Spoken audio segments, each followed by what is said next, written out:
The rain hits like shrapnel, detonating off bamboo and helmet steel as the patrol shoulders up through the Arakan foothills. By late afternoon, the ridge is a slick spine above a drowned paddy valley, the sky close enough to bayonet, and the set on Calder's back begins to complain. The dynamotor whines, stutters, a trapped insect in a tin, then goes flat as they crest and stop beneath rattling fronds. He thumbs the handset anyway, muscles burning, and gets no sidetone, no carrier, just rain and the boom of his own breath. The time-on-target slot they climbed for is minutes ahead, a door opening and closing on schedule. If they miss it, the guns will shift, and the corridor dies. He cracks the lid, and water is already inside the box. That decision cannot be undone. He doesn't waste the curse. "Poncho," Calder says, dropping to his knees, radio frame sinking. The men tent green slicker over the set, breath warm and close. He snaps the latches, water sheets off, rivets haloed wet. Nyingtun has already peeled away, bare feet sure along the ridge's lip, jaw tight as he cranes downslope. What rain blinds, it magnifies to ears. The bunds down there are watched by listeners who tack sound. The lid clacks against the case, loud in Calder's head. There's a clock in the valley, and it is not theirs to slow. Inside the box, the battery looks like a field in winter, swollen paper and dull gray. Finch's hands, nicked, pale, a leech fattening at the thumb web, slide into the Poncho's gloom like a conjurer's, cigarette tucked behind his ear, blade already out. He levers the battery cap with the knife spine, muscles trembling with purpose, and the breath of acid rises, sharp as green fruit. A hairline grins across the casing where it shouldn't. The positive cap isn't bright, it's pitted and dead-looking, and the spring meant to kiss it has forgotten how. There is no spare. That, too, is fixed. Lightning cracks down the ridge like a whip, and every atom of air becomes wool. The headset hisses awake with a waterfall's grind and then dies, leaving a hollow where sound used to be. Finch's fingers hover over the meter, thumb nudging the toggle, hoping for a twitch that doesn't come. Through the storm, flattened and magnified, net control will be counting down to move steel across a grid they measured in compass degrees and pace counts. Each announcement is a shudder falling. Calder tastes copper and mold and time and feels the hair lift at his nape. This air crawls into everything. Finch mutters it as diagnosis, not complaint. Insulators bead, filaments starve, and leakage drags the oscillator into a slur that calls no one. He wipes the contact with a bandage that turns to soup, scrapes gray with the knife spine until a ghost of brightness tries and fails. The paper jackets around the dry cells are swollen, pushing caps off contacts by a hair that matters. Filaments dim. Silence grows teeth. The set is a wet log trying to remember fire. Nyingtun flattens under fern and cups a hand behind his ear, eyes low to the bunds where fields hold sky. He knows this ground's rivulets, knows how sound rides a sheet of floodwater like a drum's skin. The rumor of a listening post near the bund itches. In this rain, sound jumps clean and far. A cough or a mistuned squeal will travel into ears paid to hear. He holds up fingers, two, then a slow sweep. The valley clears its throat. If they talk, someone might answer with knives. Calder watches Finch strip a brass sliver from a spent cartridge, teeth skimming the lip until the metal flex is free. Brass is honest. It likes to work. Finch shapes it between nails, a bright sliver in the gloom, and wedges it into the tired spring to reach the pitted cap. He flips the toggle. The needle lifts a hair, heart deciding to beat, then drops. The hum that should swell into a tone is a ragged buzz. The shim skates on wet. The spring has no strength. The cap refuses, a handshake that won't take. The window gives them two lulls, maybe one. A new roll builds from the west, a storm front heavy with static. AM sets hate lightning. Every discharge claws the band and drowns call signs in crashes. Finch lifts the headset, presses the cup tight, and times the thumps, counting the space between. He'll have to ride the lulls. They're thinning already. The storm is a lid dropping. He checks the antenna angle, wet wire thrown into bamboo, sag wrong in just the place that could steal miles, and the relay's ridge sits where cloud makes line-of-sight rumor. Under the poncho, the air is warm enough to sweat and sweet enough to choke. Acid steams from the cap's hairline. Corrosion crawls even as they work, dulling metal hour by hour. Finch wipes and feels a fine powder, slick as soot. The brass idea belongs to another hour. He breaks the cigarette from his ear, unrolls the foil with surgical care, the paper thin and damp, silver catching what little light lives here. It's thin, but it will carry. Conduction is the only thing they lack if you peel everything else away. The risk is that it will die as fast as it lives. Nying Tun slides back under the poncho without shedding a bead, eyes bright in the green dim. He whispers that the bunds have voices that aren't frogs. Rain beats steady, but under it human rhythm persists. Pause, step, pause, a strap's tick, a throat. They're not yet in the bamboo, but they're across the line Nying Tun would have used if the ridge hadn't seemed safe. If the radio stays dead, they'll move with no steel and with ears ahead. He looks at the set, looks at Finch's hands. The box is weight now, not just kit. Calder has the map out even as Rain tries to drink it, grease pencil skating pale across a grid that wants to swim. He traces the bearing they took from a sickle-shaped limestone outcrop, counts back along paces made in thicker rain, checks the contour that lifted them here. The coordinate sits finished at the page bottom like a secret they might not be allowed to say. Time on target in this sector hops every 15. The nearest battery that can swat a stretch of bund will leave if they miss this slot, and a gap wide enough to hide a company opens. The men lean in, listening for numbers they might not get to speak.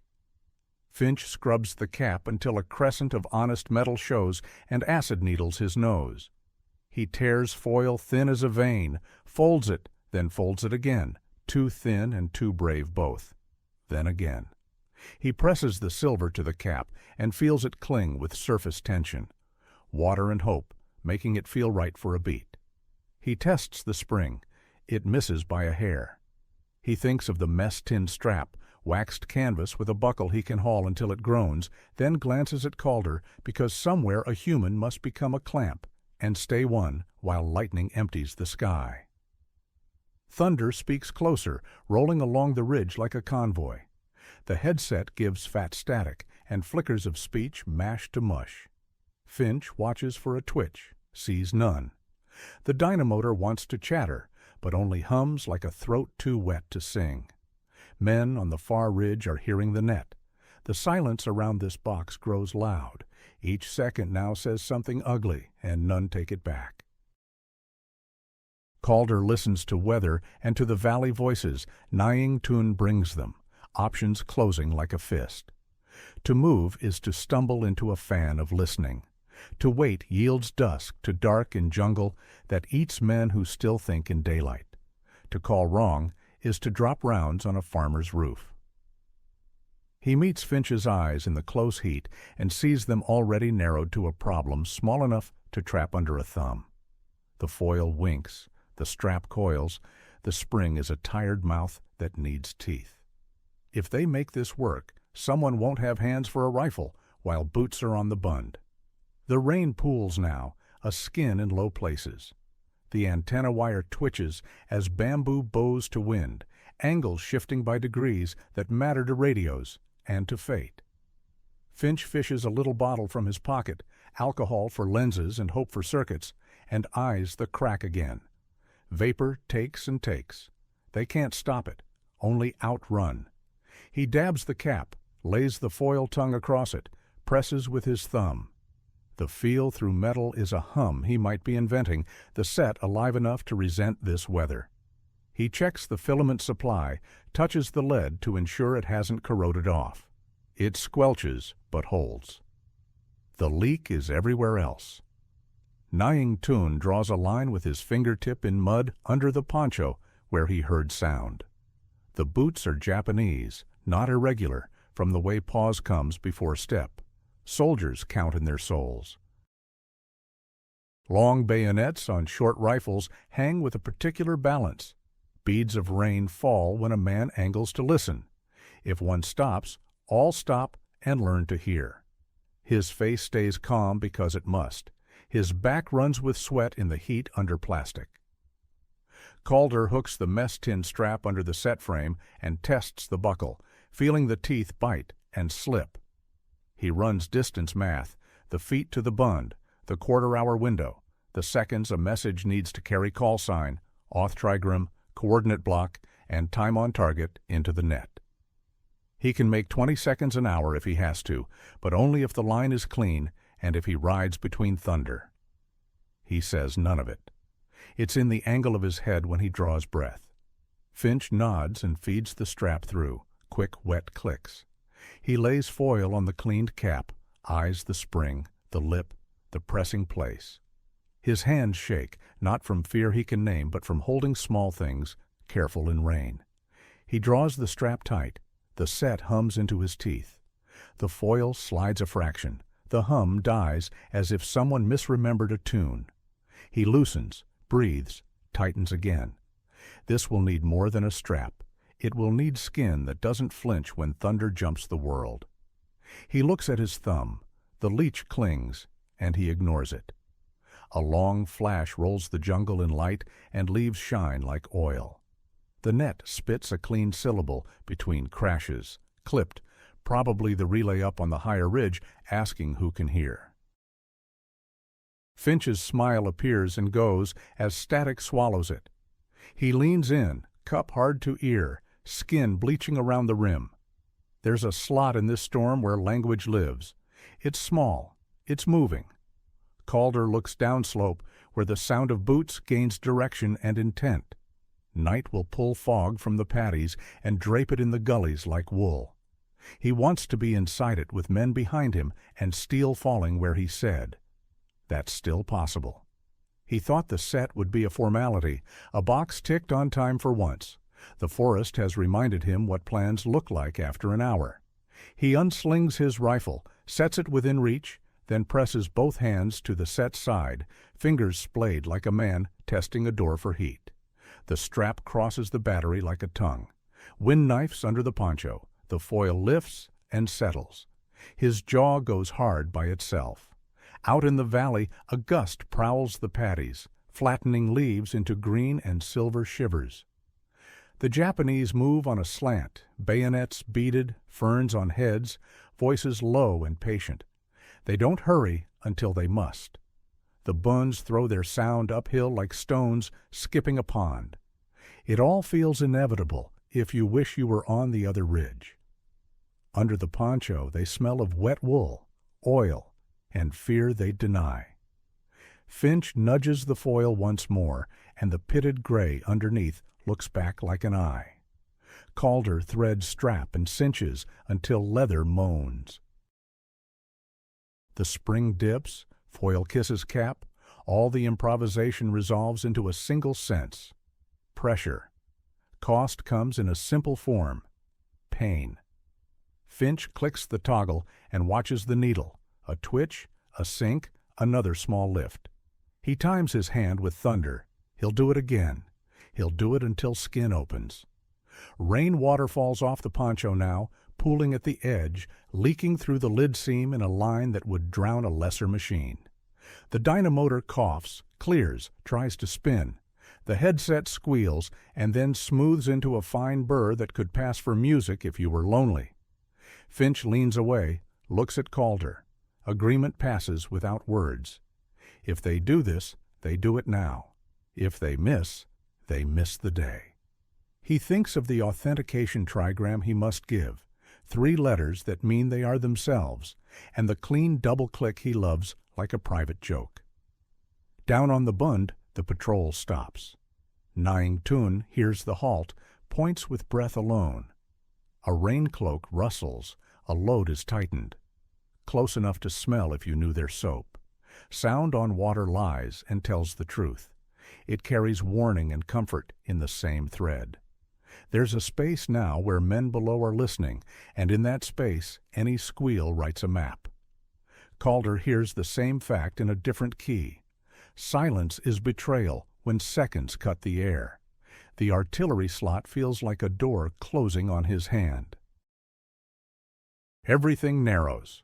Foil thin as a promise, spring that must meet it, strap that must not slip, hand that mustn't tremble, storm that won't wait. Calder finds the straps bite, locks fingers. He leans his chest against the set's back to stop wind from flapping the poncho edge and dumping water inside. Finch plants his knees in sucking mud and holds the handset to count words as much as speak them. Nyingtun's palm touches Calder's shoulder and taps once, twice, then nothing, the signal to wait if they must. The meter twitches, breath catches. Calder says it low and steady, built to order panic. "We've got one shot before dark, make this brick talk." The words hang under the poncho like a metronome, each tick a beat of rain on the open lid, each talk a minute, slipping past the gunline's rotation. Calder's kneecaps grind slick clay, the set's case chills his thighs. Finch wipes hands on trousers, forces his fingers steady, and trims the foil's edge with the knife spine so no wrinkle will arc. He slides a second, narrower strip under the strap to spread pressure, breath fogging, rain thrumming. He thumbs the switch. The meter's needle twitches as if waking, rises, hesitates, then slumps. No sidetone, just water and a blind crackle that rolls over them. A minute gone. Bought nothing. Nyingtun lifts a hand from the fern and flattens it twice, palm dark with muddy rain, eyes cutting to the paddy seam without turning his head. Sound rides glass. Boots on bund have their own soft slap. He doesn't say it. He shifts the knife at his belt with a shoulder, taps ear, then the slope, then draws a slow snake shape, angling upslope toward the notch where the bamboo breaks and where their wire shows to anyone who looks long. No wind to scatter scent, sweat and cordite sit low under leaves. Something below has turned to face the ridge. Finch pulls the brass shim and sees the spring scuff another gray smear. The cap's plating isn't just dull, it's eaten. He scrapes with the knife spine, not the edge, shaving paste away until sickly glint appears. The jacket around the cells bulges, lifting the cap by a hair that breaks circuits and gets men stuck at dusk. The spring's memory of strength is not strength. He needs a bridge that forgives wobble and eats oxides while conducting. He needs it now, before the noise floor climbs and the schedule cuts them out. He teases foil from paper, the wet fibers fighting to cling, and coaxes a clean lip. He folds twice, then once again makes a tongue that could carry a whisper if pressed flat and true. Lightning flares. In that white, the foil mirrors not his face, but the cap he has to mate. He breathes once to clear water beads and lays the strip. Calder tightens the strap. The silver hisses faintly under his pressure, a wet metal sigh. The meter blinks into a shaky green. A fat drop slips off poncho fringe and lands on a fuse lug with a spiteful hiss. Finch cups it away, fingertips tingling. Thunder comes like a train through a tunnel. Finch counts the gap, waiting for the trough. He clears the microphone element with 2 quick taps, a trick to shake the carbon awake, and the side tone lifts from hiss to a thin line that might carry. He sweeps the coarse tuner with 2 fingers, gritty with mud, until the noise thins in a notch. The relay ridge sits under cloud where sight fades to rumor. He slides the ground clip deeper into mud by feel. The meter jumps and settles. Nyingtun lowers his long rifle, lays it along a route wrapped in oiled rag, and becomes a contour. Below, a bayonet slips in and out of grass, beads thick as wet bird eyes. A boot sighs into a paddy sill. He waits for human mistakes. Cough, match, a laugh. He gets discipline and sandals in rhythm. He knows this walk. They move like this when they smell a wire they can't see. He glances back. The set is open to the sky. Calder's hands are clamps, rifle stubby under an elbow. He keeps his own hands on another task. Keep the bamboo between eyes, and they're soft. The net isn't dead. It's drowning. Finch rides the knob until hiss thins and a voice might be. It's not language yet, just the idea of it. He times breathing to thunder. 1, 2, there. He taps the key twice, a little burst to settle crystals and announce intention. The set answers with a paper-thin whine that seems too clean for a box that stinks of vinegar. Calder is a statue of sinew, foil already dimming at the edges where damp eats. They don't have minutes. They have a handful of seconds scattered through the next 2 storm cycles, then the battery rolls and the corridor closes. A swelling leech finds Finch's wrist, leaving a comma of blood. He ignores it. His world is 3 square inches, foil, cap, spring. He trims a buckled edge, the knife taps, and a tiny spark tries and fails. The battery warms under his fingers, alive and angry. He wants to fold the foil once more for thickness, but more thickness means more force, and more force means Calder's hand will cramp and slip. He takes the risk he can hold. Below, cadence shifts. They're angling rather than marching. Nying Tun tilts his head, fishing for a word he might know by shape. Nothing but soft slaps and a scabbard tick. He tastes copper at his own teeth. He thinks of village warning, a line under bamboo, an ear to soil for careless radio voices. He wants to whisper cut the burst to 10 seconds. He doesn't. Calder knows. Silence is a rope. Finch shapes the call once in his mouth without pressing the switch, a practice whisper timed to thunder's footfalls. He feels the antenna above them shiver when lightning paws the clouds. The bamboo ladder they flung is their only shot at sight over a jungle that eats radios. He adjusts the lead, and the meter twitches like a fish. He waits because the next peal is climbing, and to throw sound into it is to drown. Calder's forearm trembles. The strap's edge burns. He stares at foil where bright becomes gray, and at a hair-thin worm of water along the edge. He wants to wipe. He cannot. He squeezes harder, tendon buzzing. He drifts his thumb to seat the silver against a patch that still shines. The dynamotor's hum rises and falls with his pressure like a creature breathing through the hand that holds it. He lets enemy, map, and schedule fall out of mind.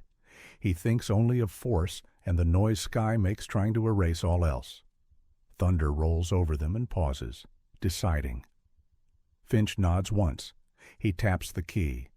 Sidetone goes from hiss to line. He lays in their call sign, flat and clipped, then the first grid group in digits carved clean.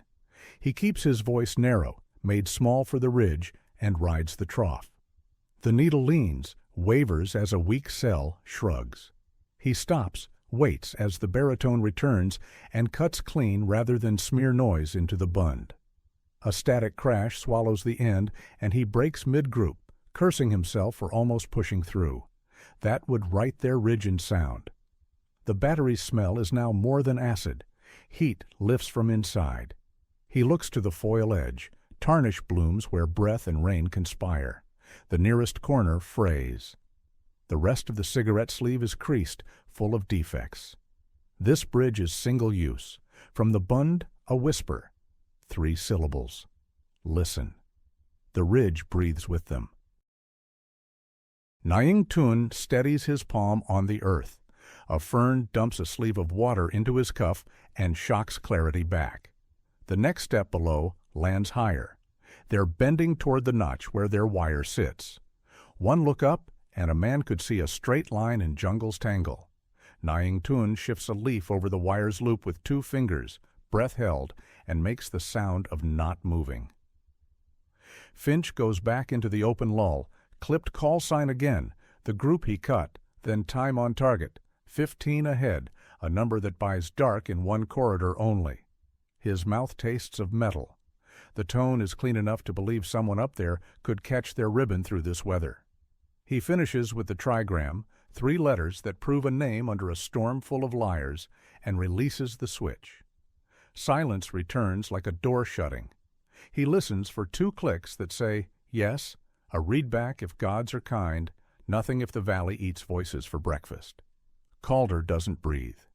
The foil's edge curls, making a new edge trying to escape its shape. The strap cuts deeper, and the heat under his thumb is no longer only weather. Numbness nibbles his thumb. He knows he's part of the circuit now, bleeding current to ground, and he keeps the clamp anyway. In his head, he traces river bend, pagoda stump, contour count, and the grease pencil X he's held, like prayer.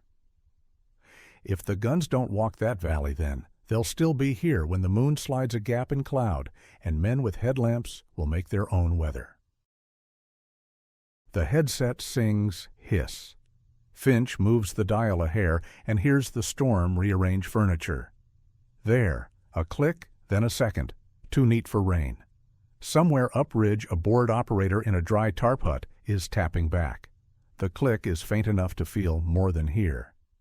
Finch lowers his mouth and starts to confirm, but the foil makes a sound no one expects from foil. Soft tear, a little sigh. Bright breaks into lace along its edge, a failure that runs when you look away. He watches the meter, not Calder's hand. It lives near green and shivers. He knows the patch will die in a breath, on a tremor no one controls. There's no second bridge in weather like this. He can feel the weight of numbers in his mouth and opens his lips to throw them into a space that might take or refuse. Under the hiss, a call sign rises like a gull, flaps once, then drops back into the static. Foil in place, but it only lives if someone becomes the clamp. Calder folds over the set, Poncho tended to hold a lake up, and slides both hands under the strap. He presses until the spring gives and the silver hisses, a fine, wet sigh. The meter twitches, then sulks. Above, rain rattles like nails on a drum. Below, fog breathes out of the slope. The battery's hairline vent kisses air with acid. Bright metal goes gray before his eyes.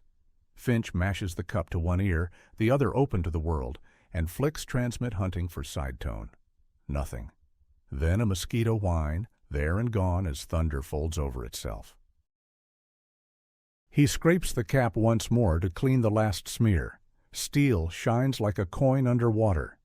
The foil wants to skate. Calder clamps harder, tendons burning. Pain is cost and promise both. A drop of acid finds a cut on Calder's thumb and bites. He writes it off. Nying Tun slides back from the slope, mud-masking cheek, eyes huge. 2 fingers gesture. Boots. Many?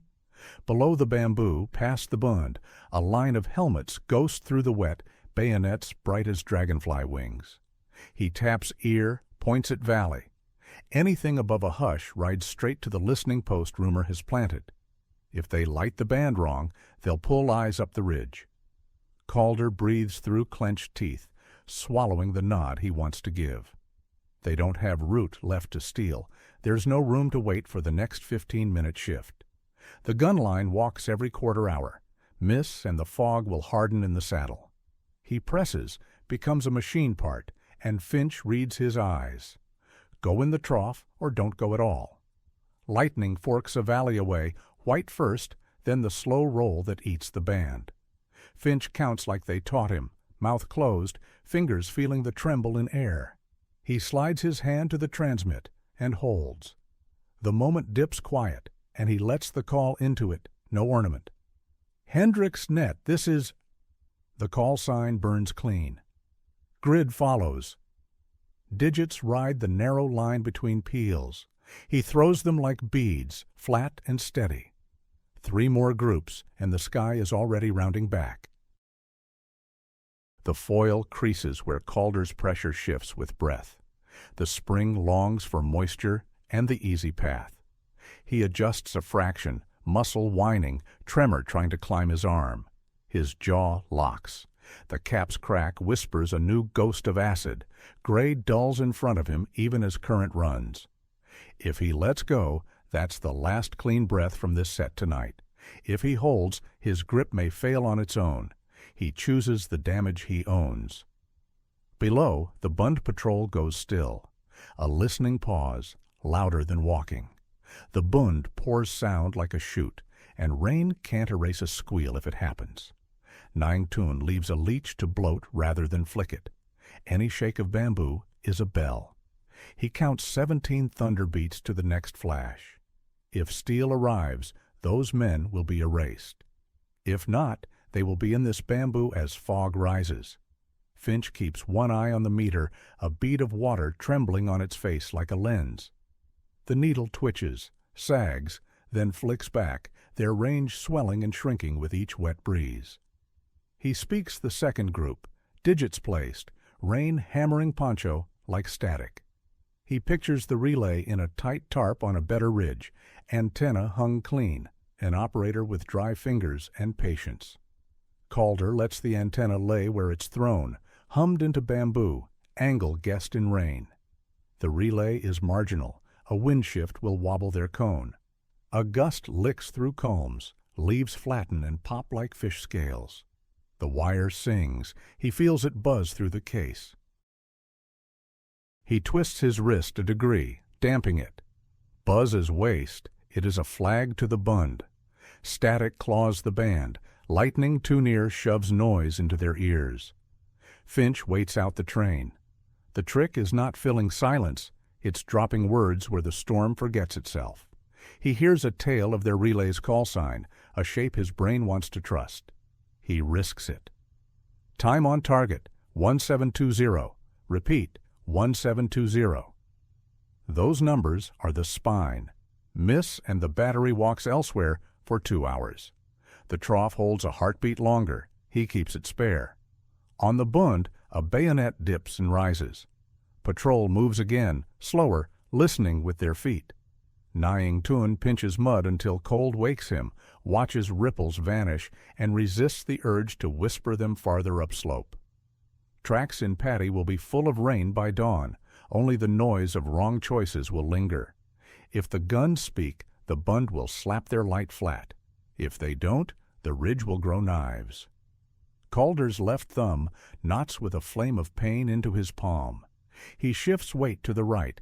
The foil slides a hair, edge darkening where water wicks under. Finch's fingers appear, pinning a corner, the leech a balloon on his wrist. He lets it drink. Pressure matters more than skin. Authentication, he breathes.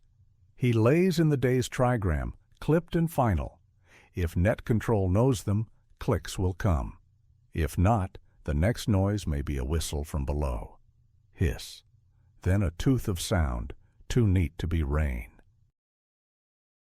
One click, clean like a knitting needle on a mug. Finch freezes, holding through the last of the lull.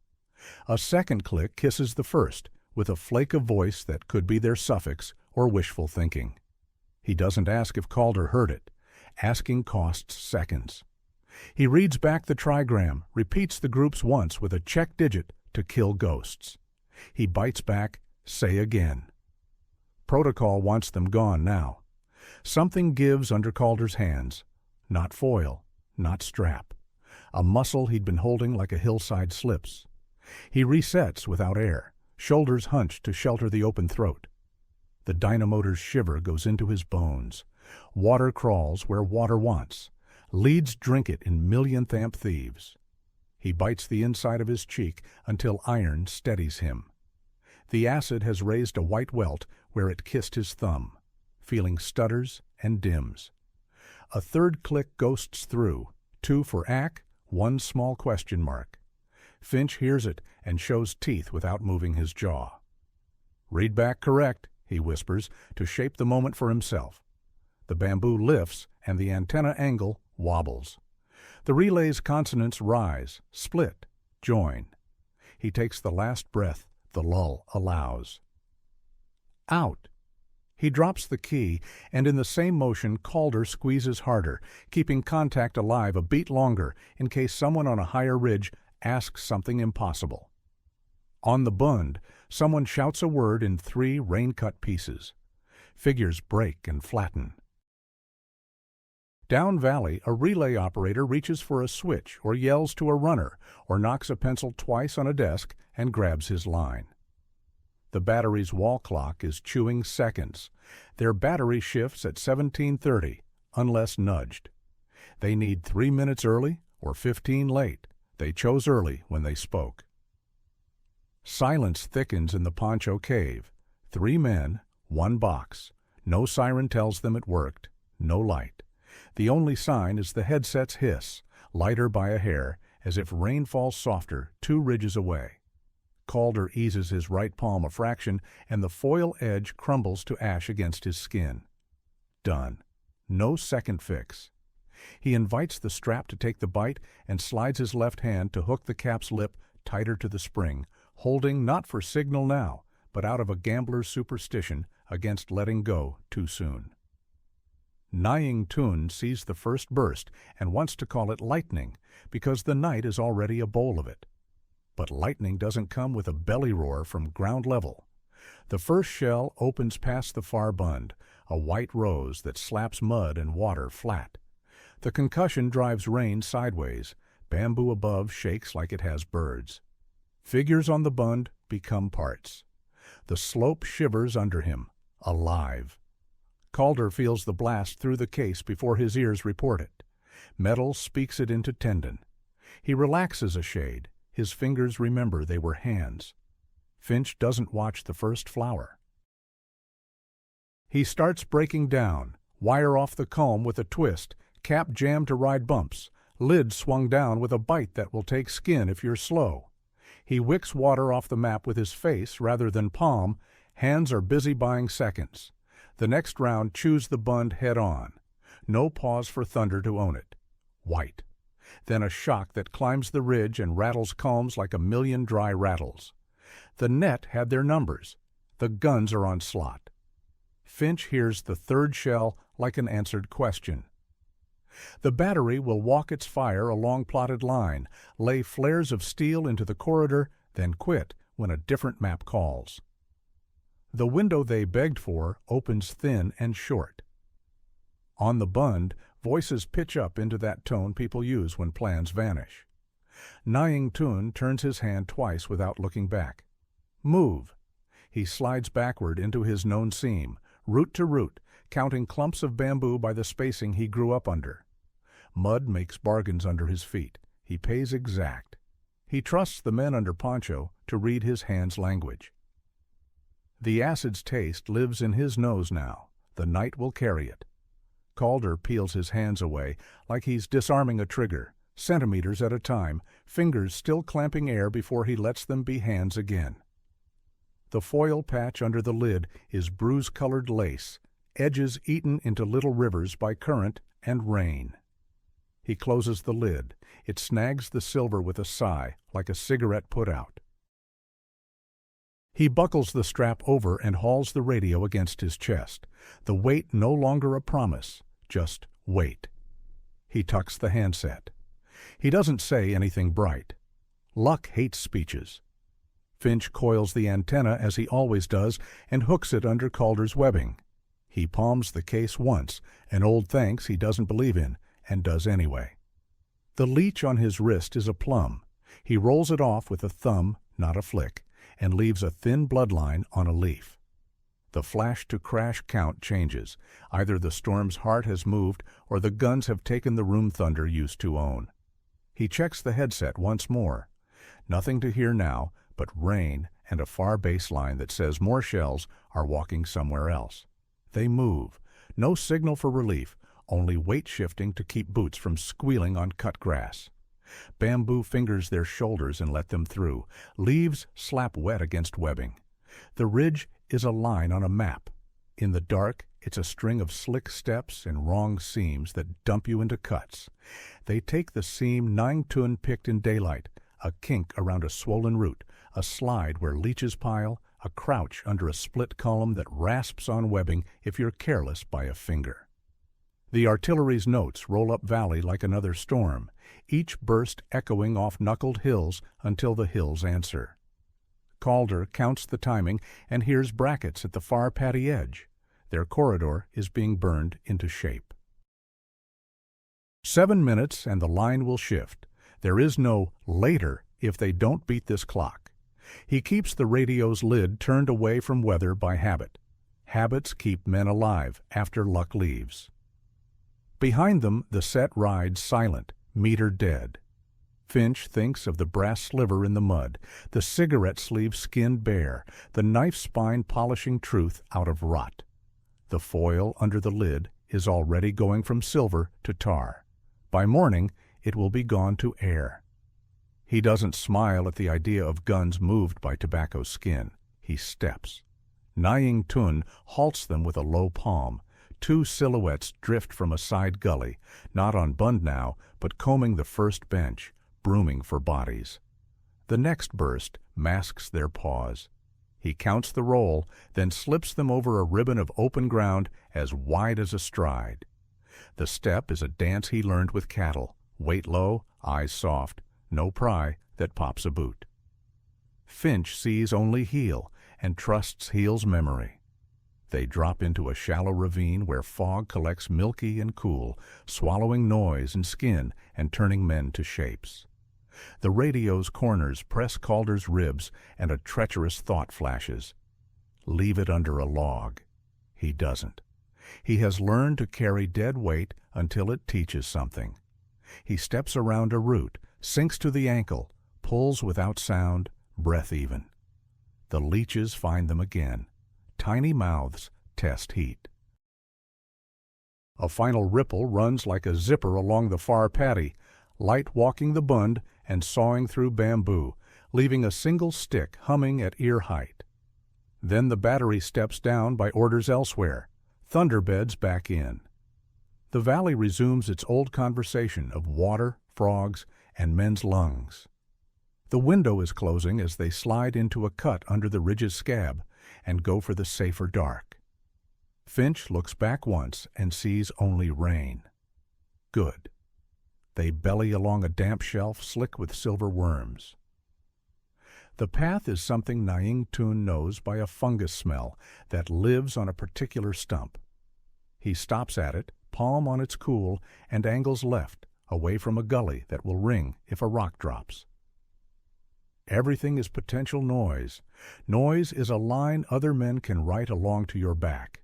They skirt a hogback falling to paddies that flash white when lightning walks over them.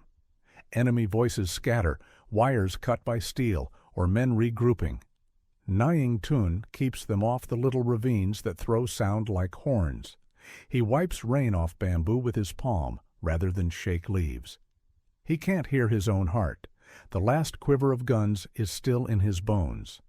A frog starts somewhere right. That's a meter of safety earned. The ridge offers a back stair, a seam that looks like a mistake in rock. They slide it one by one, boots quiet, rifles tucked, the radio a square that catches a vine. Calder feels it snag, tests the sound with his teeth, flicks the vine free without letting it whip. He thinks of foil under a lid that held longer than it had any right and keeps his hands from patting the set like a dog. Where ground levels, the rain song changes from drum on leaves to hiss on sheets. The paddies lie like mirrors. The nearest bund is a low bruise chewed in places by shell. They don't cross there. They slide along a safer lip, using cuts as pockets, each notch smelling of raw earth and hot metal's ghost. Voices at this level are cautious, owners hugging whatever is left, ears ringing. Nying Tun stops them in a pit where water covers ankles and keeps them while 3 coats drift past, faces inches above the skin of water. One glances down as if rain could show a face. It shows him rain. He moves on. By the time they find the black thread of path that feeds into the next huddle of thicket, the guns are a hum their bodies will sing about later. The radio is a brick that won't talk again tonight, a relic strapped under Poncho and mud. Finch palms it once and leaves his hand there. He thinks of the gray smear where bright should be and the foil that took charge like a favor, now black, edges eaten lace. He keeps that thought small so the night can't chase it. At the last bend before thicket swallows them, something bright as a fish scale flares in waste light.